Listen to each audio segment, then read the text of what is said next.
इसे हम हिंदी में थाना कहते हैं और इंग्लिश में इसे पुलिस स्टेशन कहते हैं। इसे हम हिंदी में महिला थाना कहते हैं और इंग्लिश में इसे वुमेन पुलिस स्टेशन कहते हैं। इसे हम हिंदी में पुलिस वाला कहते हैं और इंग्लिश में इसे पुलिसमैन कहते हैं। इसे हम हिंदी में पुलिस वाली कहते हैं और इंग्लिश में इसे पुलिस वुमेन कहते हैं। इसे हम हिंदी में पुलिस अधिकारी कहते हैं और इंग्लिश में इसे पुलिस ऑफिसर कहते हैं। इसे हम हिंदी में सिपाही कहते हैं और इंग्लिश में इसे कांस्टेबल कहते हैं। इसे हम हिंदी में दरोगा या उप निरीक्षक कहते हैं और इंग्लिश में इसे सब इंस्पेक्टर या एसआई कहते हैं। इसे हम हिंदी में पुलिस महानिदेशक कहते हैं और इंग्लिश में इसे डायरेक्टर जनरल ऑफ पुलिस कहते हैं यानी डीजीपी। इसे हम हिंदी में यातायात पुलिस कहते हैं और इंग्लिश में इसे ट्रैफिक पुलिस कहते हैं। इसे हम हिंदी में चालान कहते हैं और इंग्लिश में भी इसे चालान ही कहते हैं। इसे हम हिंदी में शिकायत दर्ज कराना कहते हैं और इंग्लिश में इसे लॉड्ज कहते हैं।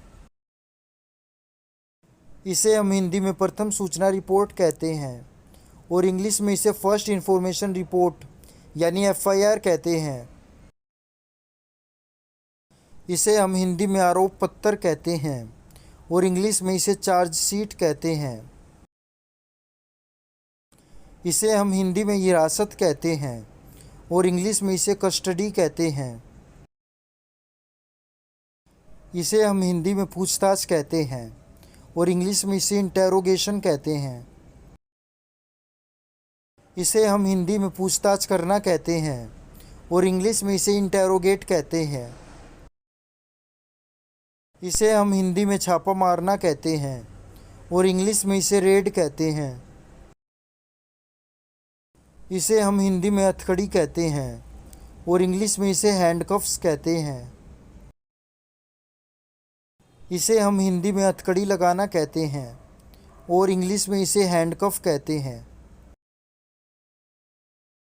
इसे हम हिंदी में तहकीकात करना कहते हैं और इंग्लिश में इसे इन्वेस्टिगेट कहते हैं।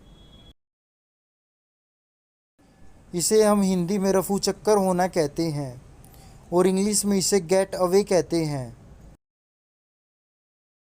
इसे हम हिंदी में बयान कहते हैं और इंग्लिश में इसे स्टेटमेंट कहते हैं। इसे हम हिंदी में गश्त लगाना कहते हैं और इंग्लिश में इसे पेट्रोल कहते हैं। इसे हम हिंदी में मुठभेड़ कहते हैं और इंग्लिश में इसे एनकाउंटर कहते हैं। इसे हम हिंदी में फरार हो जाना कहते हैं और इंग्लिश में इसे एब्सकॉन्ड कहते हैं। इसे हम हिंदी में गोली चलाना कहते हैं और इंग्लिश में इसे फायर कहते हैं। इसे हम हिंदी में गोलीबारी करना कहते हैं और इंग्लिश में इसे फायरिंग कहते हैं। इसे हम हिंदी में कानूनी मामला कहते हैं और इंग्लिश में इसे केस कहते हैं। इसे हम हिंदी में जुर्म कहते हैं और इंग्लिश में इसे क्राइम या ऑफेंस कहते हैं। इसे हम हिंदी में जुर्म करना कहते हैं और इंग्लिश में इसे कमिट ए क्राइम या कमिट एन ऑफेंसिव कहते हैं। इसे हम हिंदी में गिरफ्तारी या गिरफ्तार करना कहते हैं और इंग्लिश में इसे अरेस्ट कहते हैं। इसे हम हिंदी में सबूत कहते हैं और इंग्लिश में इसे एविडेंस कहते हैं। इसे हम हिंदी में अपराध स्वीकार करना कहते हैं और इंग्लिश में इसे कन्फेस कहते हैं। इसे हम हिंदी में पीड़ित कहते हैं और इंग्लिश में इसे विक्टिम कहते हैं। इसे हम हिंदी में जमानत कहते हैं और इंग्लिश में इसे बेल कहते हैं। इसे हम हिंदी में मुजरिम कहते हैं और इंग्लिश में इसे क्रिमिनल कहते हैं।